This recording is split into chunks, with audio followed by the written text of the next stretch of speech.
Today, I'm introducing the virtual reality design hierarchy for successful learning.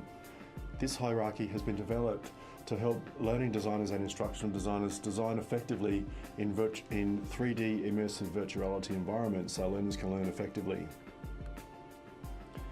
The design hierarchy has 6 layers, and the layers are designed to work through from the bottom to the top so that learning can be configured in a way that is safe and usable for learners. The first layer is about dimensionality, and this is about checking whether the third dimension that we use in immersive virtual reality is appropriate for the learning situation. You can imagine non-immersive virtual reality that we see in games, and that's on the computer screen. But the immersive 3D virtual reality is an extra dimension that we can take advantage of in our technologies. And so if it's there, we need to think about why are we using it. And I think about this in terms of cognitive load theory.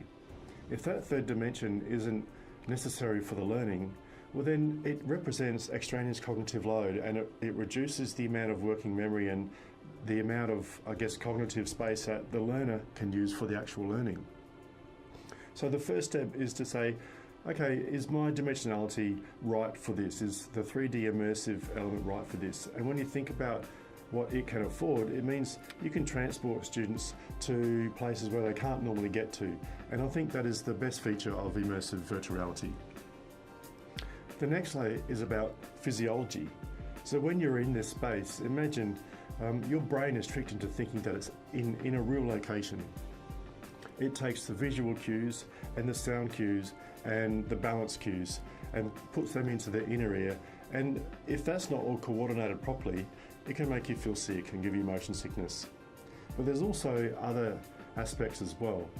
Situations can be so real that they can really invoke a sense of terror into a learner. And this is something that really needs to be considered. For example, dangerous situations or situations where you're suspended in midair high above the ground. And so this is where the physiology layer comes into it. It's important to ensure that your learners feel safe unless it's a part of the learning for them not to feel safe, which might be relevant for, say, paramedics or emergency workers or other workers who regularly go into these unsafe environments. The next layer is about environment and perception, and this is where we start to be able to play around and have some fun. So the environment is a real 3D environment, and you're right in the middle of it. And so this is where you need to think about, it's not only the visual cues out of 3 dimensions, but the oral cues that are in 3 dimensions all around you. And when we go out into the street, our ears are very attuned to picking up where these sounds are coming from, but also how far away they are. So sound also has a perspective in addition to our sight. And this is where we look at perception and ensure that everything, the perspective is set up right, so that the environment that you're in actually looks natural.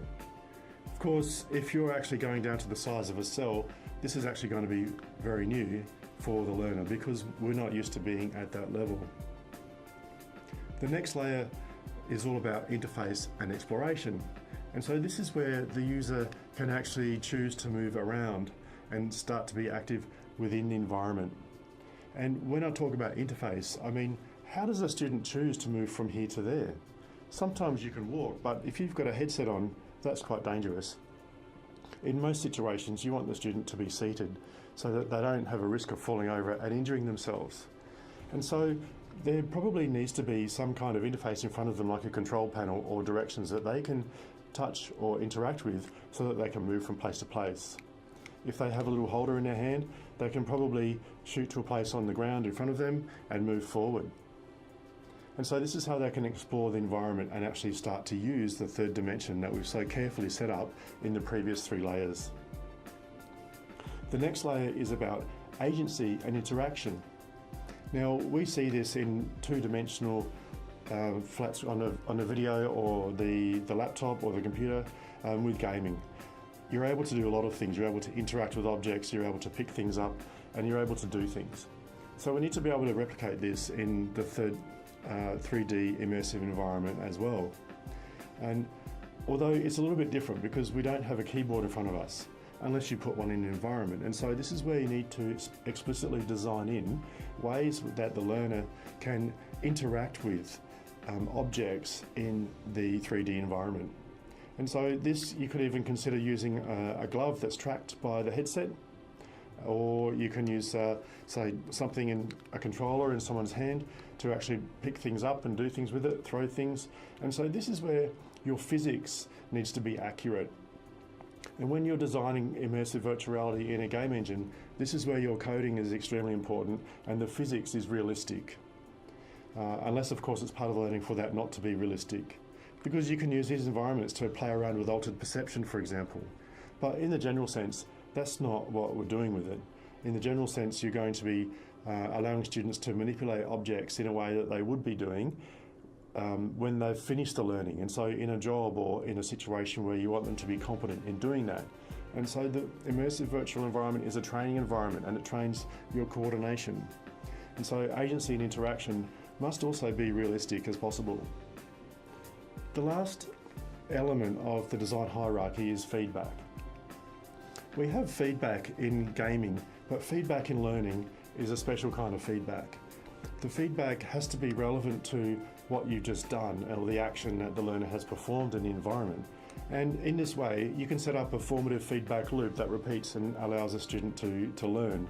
So you do something, you get feedback from doing it. You do another thing, you get feedback from doing it. And the idea is that as you go through the environment, you're actually improving your skills in a certain area, or you're learning in a certain area. And so the feedback can take a variety of different forms. For example, you can have situational feedback.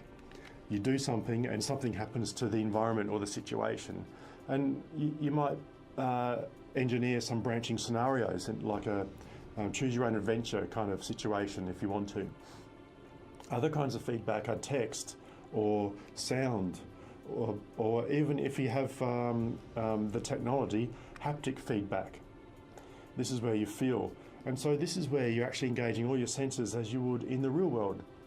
If you were transported into a cell and you went up to the nucleus, for example, and touched it, what would happen? Are you able to replicate that in the environment? If you were putting a learner inside a chemical plant or next to an aeroplane on the apron of an airport, what would the feedback be if you did something? And so this is where the feedback has to be relevant to the learning, and the learning and instructional design has to be carefully planned, as you would in any other learning sequence. So altogether, this design hierarchy for virtual reality, taken from the bottom up, it provides the learner with a safe and reliable and realistic and authentic learning experience. And so this is what we want in learning. Thank you.